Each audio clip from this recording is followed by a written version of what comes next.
बघा, आपल्याला जोरदार दोन घोषणा द्यायच्या. मी सांगेल, देवेंद्र नरेंद्र कौन है? तुम्ही म्हणायचं आरएसएस के दलाल है.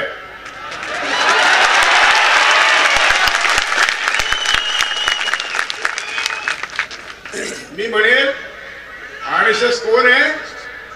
तुम्ही म्हणायचं देश का दुश्मन है.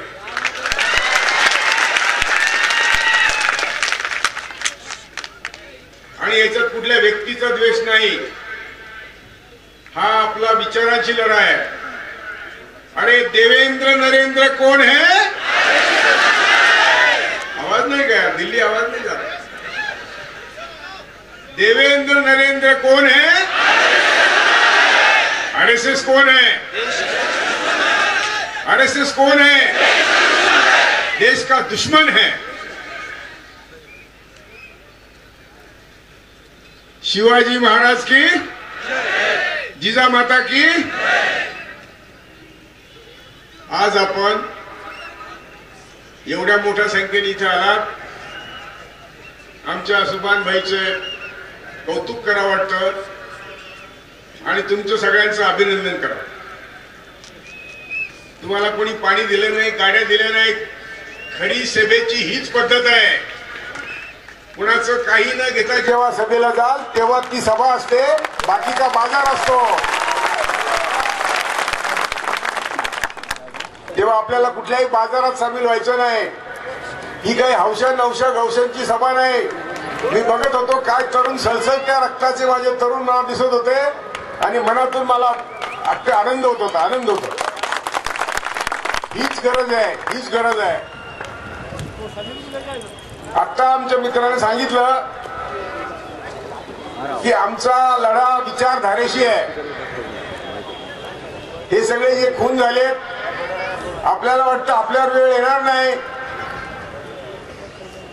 हिटलरने असंच केलं, त्यावेळी लोक असंच गप्प राहिले आणि शेवटी हिटलरने सगळ्यांना गॅस चेंबर मध्ये घालून मारलंय.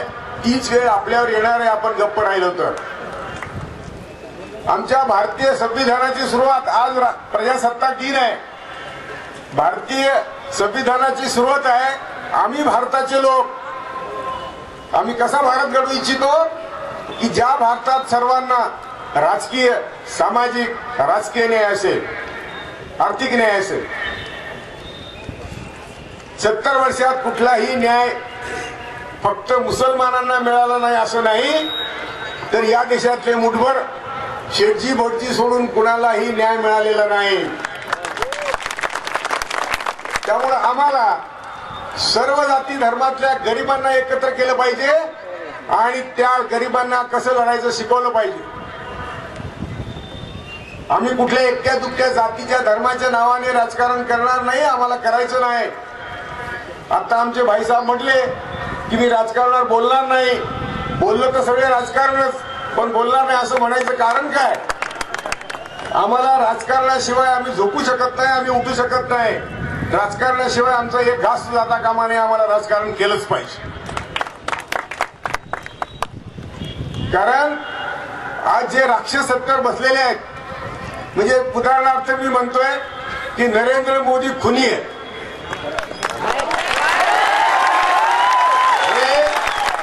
हे माझ्या 3 गुरु असलेल्या जजेसनी सांगितलंय.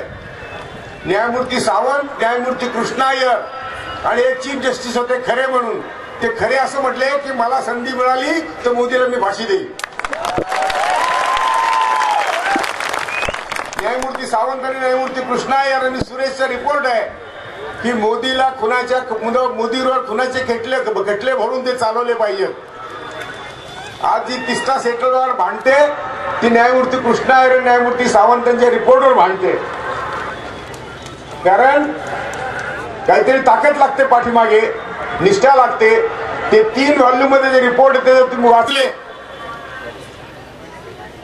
तर तुम्हाला असं दिसेल की या देशातली न्याय संस्था, या देशातले पोलीस, या देशामधलं जी म्हणून व्यवस्था आहे ती या RSSने पोखरलेली आहे. एक भाऊ IB चा प्रमुख असतो, दुसरा भाऊ RSSचा प्रमुख असतो.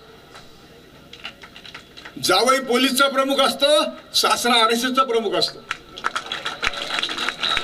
पोलीसचा प्रमुख रिटायर होतो, RSS मध्ये जातो. मिलिटरीचा प्रमुख रिटायर होतो, BJP मध्ये जातो. IB चा प्रमुख रिटायर होतो, RSS मध्ये जातो. कोण चालवतो हा देश? त्यांना सत्तेवर यायची पण गरज नाही. RSS ला सत्तेवर यायची गरज नाही. त्यांनी मोदी तुमच्या पुढे एक प्यादं बसवलेलं आहे, बाहुली. त्यांना बसवलेलं आहे फक्त तुमच्या पुढे दाखवण्यापुरतं. सगळा कारभार RSS करते. राज्य इंदिरा गांधीचं असेल, 1984 साली इंदिरा गांधी वारले आणि दंगल झाली, शिखांना मारलं. दंगल कोणी सुरू केली? दंगल संघाने सुरू केली, काँग्रेसने नाही सुरू केली. काँग्रेसवाले नंतर सामील झाले. देशामध्ये जेवढ्या दंगली झाल्यात त्याचे आयोग नेमले, चौकशी झाली. सगळ्या दंगलींची सुरुवात RSSने केली, हिंदुत्ववाद्यांनी केलेली आहे, मुस्लिमांनी केलेली नाही. आणि मी मुस्लिमांच्या पुढे बोलतो म्हणून सांगत नाही, तर मी RSS मुक्त भारतची घोषणा केलेली आहे ऑक्टोबर 2014 मध्ये, जेव्हा हे नुकते सत्तेवर आले होते. 18 बॉम्बस्फोट यांनी केले आणि मुसलमानांच्या पोरांची नावं घेतली. 3000 वर्षाचा इतिहास, 3000 वर्षाचा इतिहास बघितला आपण आर्यभट ब्राह्मणांचा.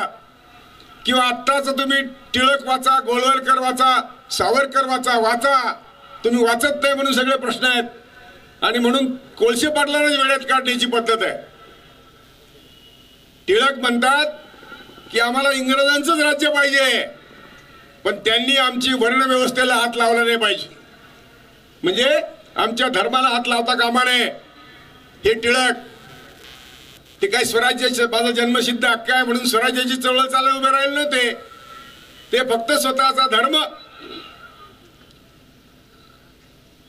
टिकावा म्हणून उभे होते. सावरकर, त्याला तुम्ही स्वातंत्र्यवीर म्हणता, तो फक्त संडासवीर आहे. मी फार जबाबदारीने सांगतोय, वाचून सांगतोय, कारण मला ज्या बिदरावली चिटकवल्यात, मी न्यायमूर्ती होतो. मित्र, मी न्यायमूर्ती पदावरून रिटायर झालेलो नाही. जेव्हा अडवाणीने टीव्हीवर रामायण महाभारत दाखवायला सुरुवात केली तेव्हाच मी म्हटलं की यांना पुन्हा वर्णव्यवस्था आणायची आहे. आपण इथं जज म्हणून बसता कामा नये. इथे कोणी वकील असतील त्यांना कळेल की मी वयाच्या 47व्या वर्षी न्यायमूर्ती पदाचा राजीनामा देऊन रामायण महाभारताची वर्णव्यवस्थेला विरोध करण्यासाठी बाहेर आलेलो आहे.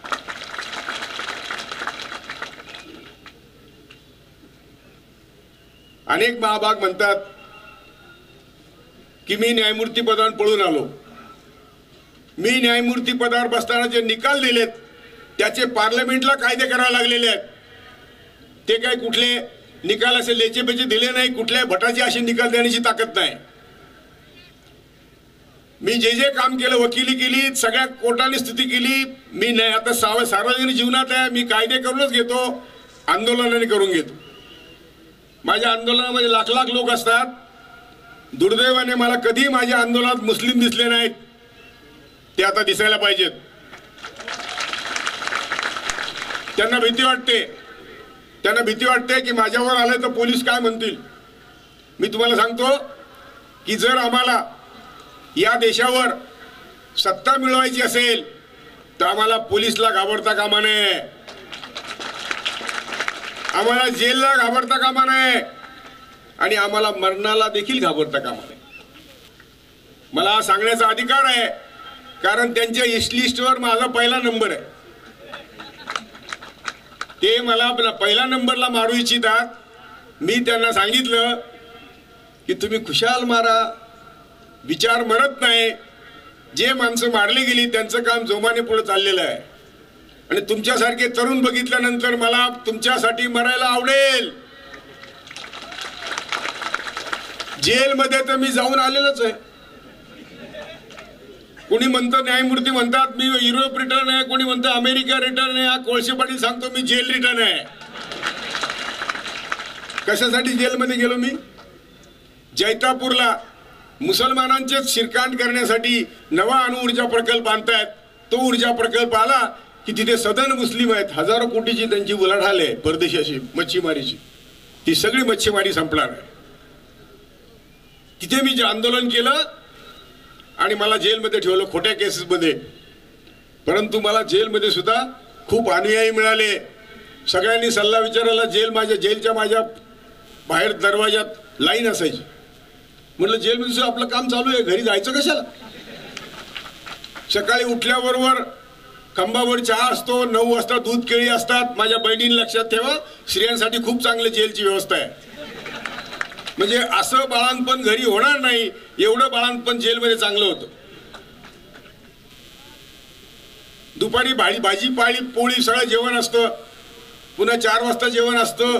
12 ते 4 ते लॉकअप मध्ये बंद करून झोपायला सांगतात. मस्त झोपायचं. अरे घरी काय? आता ह्या माझ्या भगिनी मला सांगत होत्या की त्यांचे मिस्टर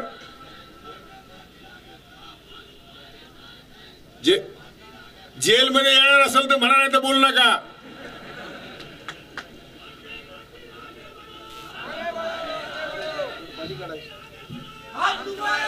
थांबा, त्याचा काय उपयोग नाही. ती वेळ आल्यावर तुम्ही पळून जाल. या माझ्या ताई मला सांगत होत्या की त्यांचे मिस्टर साधे कारपेंटर आहेत. कारपेंटर. मी सगळ्या मुस्लिम बांधवांना बघतो, मुलं तिन्ही मुलं हायली क्वालिफाईड आहेत. कोणी बीटेक आहे, कोणी एमटेक आहे. मुलं शिकवली आणि त्या शिकवलेली मुलंच मारली जात आहेत. वेमुलाचं काय आहे? शिकलेला तरुण पोरगा.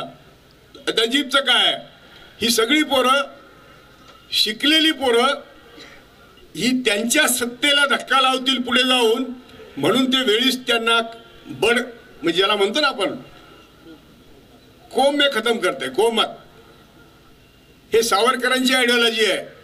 सावरकर म्हणतात की ब्रिटिश आपले शत्रू नाहीत. कोण शत्रू आहेत? या देशातले मुसलमान आणि ख्रिश्चन आपले शत्रू आहेत. आणि त्यांचा निपात करायचा असेल तर तुम्हाला त्यांच्या स्त्रियांची, गरोदर स्त्रिया मारल्या पाहिजेत, त्यांची पोटं फाडली पाहिजेत, ती मुलं बाहेर काढली पाहिजे. सावरकरांचं 6 सोनेरी पानावरचं 156 पान वाचा. का सांगतो मी तुम्हाला? जे सावरकरने सांगितलं ते 2001 साली 2 साली मोदीने केलं. टाळ्या कशाला वाजवत आहे? त्यावेळी ज्या मुलांनी या सगळ्या बाळ त्यांच्या त्रिशूळावर नाचवलेली बाळं बघितली असतील, जे तरुण पोरं असतील, ते काय करतील आज? या हरामखोराने सांगितलं पोलिसांना की 72 तास तुम्ही काही करायचं नाही.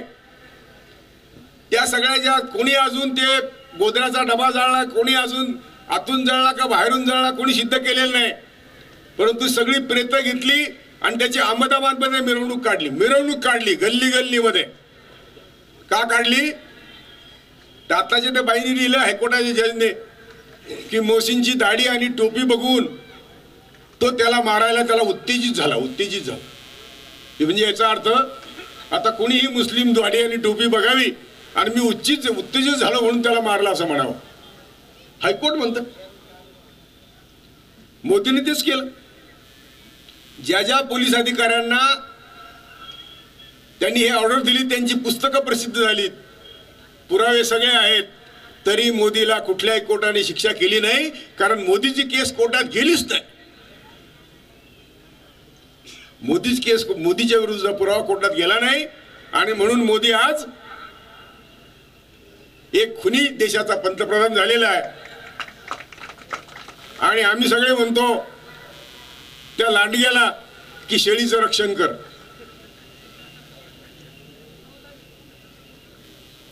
अमित शहाची केस सुप्रीम कोर्टाने सांगितलं की गुजरात हायकोर्ट केस चालवण्याच्या लायकीचं नाही, ती केस मुंबईला ट्रान्सफर करा. म्हणजे केसमध्ये दम होता का नाही? जेव्हा ती केस सुप्रीम कोर्ट सांगते की बाहेरच्या राज्यात जाऊ द्या, तेव्हा केसमध्ये दम होता. आपलाच एका कोर्टाने निकाल दिला आणि अमित शहाला सोडून दिलं. त्याच्यावर सरकारने अपील केलेलं नाही. त्यामुळे न्याय संस्था कोणाची आहे? ब्युरोक्रेसी म्हणजे ज्याला आपण अधिकारी वर्ग म्हणतो तो कोणाचा आहे? म्हणजे अधिकारी वर्ग RSSचा. न्याय संस्थेमध्ये बरेच लोक RSSचे, मी स्वतः बघितलेले आहे की गोळवलकरचे फोटो लावून ते त्यांच्या घरात गोळवलकरचे फोटो लावायचे. आणि आम्ही जेव्हा बसलो, समजा ए जज आणि मी बसलो, एक जज आणि मी, त्यावेळेस मुस्लिमांच्या कोफे पसाच्या केसेस होत्या 85 साली. तर म्हणायचे बघा जरा मुसलमानाकडे लक्ष दिलं पाहिजे. मी म्हटलं काय? अरे आपण जजेस म्हणजे ईश्वराच्या खालोखाल आहोत, ईश्वरापुढे सगळे समान आहेत, त्यामुळे कोण मुसलमान कोण हिंदू आम्हाला काय घेणं नाही. आम्ही आज आता ते म्हटले की ते 31% पुढे आले, फक्त निवडून आले, तर आम्ही सगळे 69% आहोत. पण 69%ची अवस्था काय? 69% अशा पद्धतीने विभागले गेलेले आहेत की कदाचित ते 20%वर सुद्धा निवडून येतील. आमच्या विभागण्या झालेल्या आहेत. ह्या का? कोण करतं विभागण्या? कोण करतं विभागण्या? आता आमचे मराठा बांधवांचे मोर्चे निघाले, लगेच ओबीसीचे मोर्चे निघाले, लगेच आमच्या दलित बांधवांचे मोर्चे निघाले, आमच्या मुस्लिम बांधवांचे मोर्चे निघाले. यातून काय दिसलं? यातून काय दिसलं? तर त्यांना जे सांगायला पाहिजे होतं ती विभागणी त्यांनी केलेली आहे. जी सर्वात मोठी जात असते, म्हणजे मराठ्यांची आज अवस्था अशी आहे, मराठा मित्रांनी समजून घ्यावं की जर खऱ्या अर्थाने सगळे मराठे एकत्र आले आणि त्यांनी सगळ्या जाती धर्मातले लोक बरोबर घेतले, तर हा भारत देश आहे तोपर्यंत मराठे दिल्ली आणि मुंबईवर सत्ता गाजवतील अशी परिस्थिती आहे. परंतु मराठ्यांचे नेते त्यांना एकत्र येऊ देत नाहीत. प्रत्येक, जसं मुस्लिम बांधवांचं आहे तसंच आहे, प्रत्येकाचं दुकान आहे आणि त्या दुकानं चालू राहिली पाहिजेत. संपूर्ण मराठा समाज एकत्र आला तर आपल्या दुकानाचं काय होईल? संपूर्ण मुस्लिम समाज एकत्र आला तर आमच्या दुकानाचं काय होईल? जी मुस्लिम नेत्यांना भ्रांत आहे तीच मराठा नेत्यांना भ्रांत आहे. मी असं म्हणेल की आम्ही सर्वांनी नीट लक्षात घ्यावा की सर्व नेत्यांना सध्या फाट्यावर मारलं पाहिजे आणि सगळ्या गरिबांना एकत्र घेऊन आम्ही संघटन केलं पाहिजे. त्या टाळ्या वाजत नाहीत, पटत नाही. मौला मौलवी धर्म मशिदी मंदिर सगळं करायचं, त्याचा राजकारणात प्रवेश होऊ द्यायचा नाही. राजकारण वेगळं, धर्म वेगळा. कायदा आहे पण कायदा कोणी मानत नाही. परवा सुप्रीम कोर्टाने निकाल दिला तो काही फार मोठा तीर मारला नाही. कायद्यात तरतूद आहे. पीपल्स रिप्रेझेंटेटिव्ह ऍक्ट 123-24 मध्ये तरतूद आहे की धर्माच्या, जातीच्या, प्रांताच्या, भाषेच्या नावावर मतं मागता येणार नाही. उलट जी एक हिंदू म्हणून हा धर्म नसून ही राहणीमान आहे असा निकाल दिलेला आहे, त्या निकालाला यांनी हात लावला नाही. त्या निकालाला हात लावून त्याची चिडफाड करायला पाहिजे, ती केली नाही. आणि जो सेक्शन आहे तेवढं जजमेंट दिलं, ते तर आम्हाला माहिती आहे. त्यामुळे आम्हाला जाती धर्माच्या नावावर समाज एकत्र करायचा नाही, त्याचा उपयोग नाही. तसं असतं तर जगामध्ये मुस्लिमांची 70 राष्ट्र आहेत, 66 राष्ट्र आहेत. सगळे मुस्लिम एकत्र येऊन एकच देश झाला असता का नाही? झालेला नाही. त्याची काय मुस्लिम बांधवांमध्ये काही निनाडी कारणं असतील, पण धर्माच्या नावावर देश कधी एक होत नाही, जातीच्या नावावर कधी होत नाही. आम्हाला सगळ्या गरिबांना एकत्र केलं पाहिजे आणि मराठ्यांनी ते समजून घेतलं पाहिजे की मराठा जातीची संख्या देशातल्या कुठल्याही एका जातीपेक्षा जास्त आहे.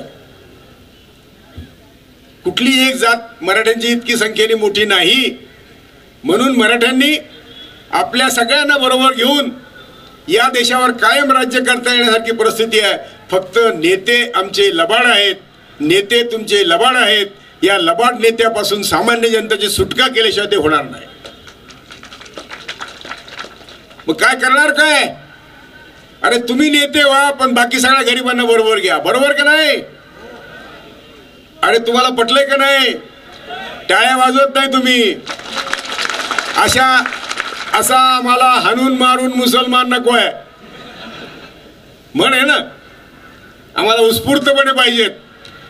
तुम्ही मुसलमान नाहीत, मी मराठा नाही, सगळे आम्ही तुम्हाला एक तुम्हाला 2001चा या देशातल्या लोकांचं परदेशी उद्योग, मला किती वेळ सांगा, परदेशातल्या युनिव्हर्सिटीने आणि आपल्या देशातल्या 2 युनिव्हर्सिट्या, मद्रास युनिव्हर्सिटी, विशाखापट्टणम युनिव्हर्सिटी आणि वॉशिंग्टनची वुटा युनिव्हर्सिटीने संशोधन केलं.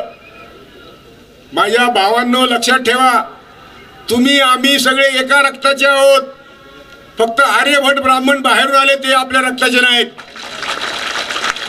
आमच्या सगळ्या भगिनी 100% ब्राह्मणांच्या भगिनी आणि या भगिनी या सगळ्यांचं रक्त एक आहे, डीएनए एक आहे. मग कोणाचा डीएनए जमत नाही?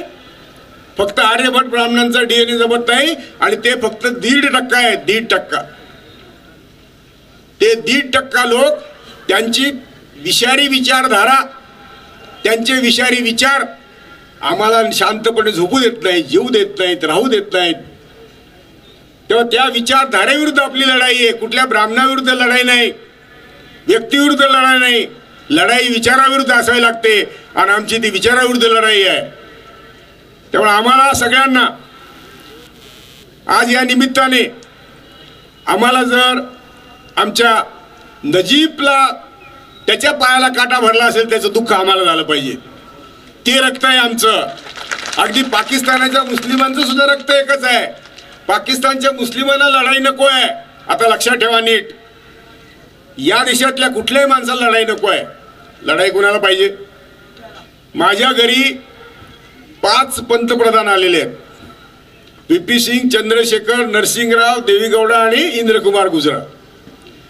RSSचं कोणी आलेलं नाही. तेव्हा नरसिंहराव आमच्या घरी 1 तास होते. ते असं म्हटले, मी म्हटलं की काश्मीरचा प्रश्न मी तुम्हाला सोडून दाखवतो. मला काश्मीरचा प्रश्न माहिती आहे, किरकोळ काम मला सांगू नका. तर ते म्हटले की काश्मीरचा प्रश्न जोपर्यंत पृथ्वी आहे तोपर्यंत सोडवायचा नाही. का? तर पाकिस्तानच्या नेत्यांची आणि भारतातल्या नेत्यांच्या राजकारणाची ती लाईफलाईन आहे, जीवनदायी आहे. कळलं का? कळलं का? जे नॉन मुस्लिम आहे त्यांनी लक्षात घ्या की हिंदू मुसलमान हा लढा नाही. लढा हिंदू मुसलमान हा नाही. लढा काय आहे? तिकडचे नेते आणि इकडचे नेते दोघांचं राजकारण जिवंत राहावं म्हणून हिंदू मुसलमान भांडण इथं लावायचं आणि तिकडे काश्मीरच्या नावाने भांडायचं. दोन्ही प्रश्न नाहीत. आमचे प्रश्न आहे अन्न, वस्त्र, निवारा, आरोग्य आणि शिक्षण. सगळ्यांना शिक्षण मिळालं पाहिजे. यासाठी आम्ही सगळ्यांनी एकत्र आलं पाहिजे. सगळ्या गरिबांना एकत्र आणलं पाहिजे आणि त्याचे नेते तुम्ही झाले पाहिजे. आम्हाला नेतृत्व नको, पद नको, काही नको, एवढं तुम्हाला वचन देतो. आणि पुन्हा एकदा, अरे देवेंद्र नरेंद्र कोण आहे? RSS कोण आहे? RSSच्या विषारी विचारधारेपासून मुक्तता म्हणजे RSS पासून मुक्तता. जय भारत.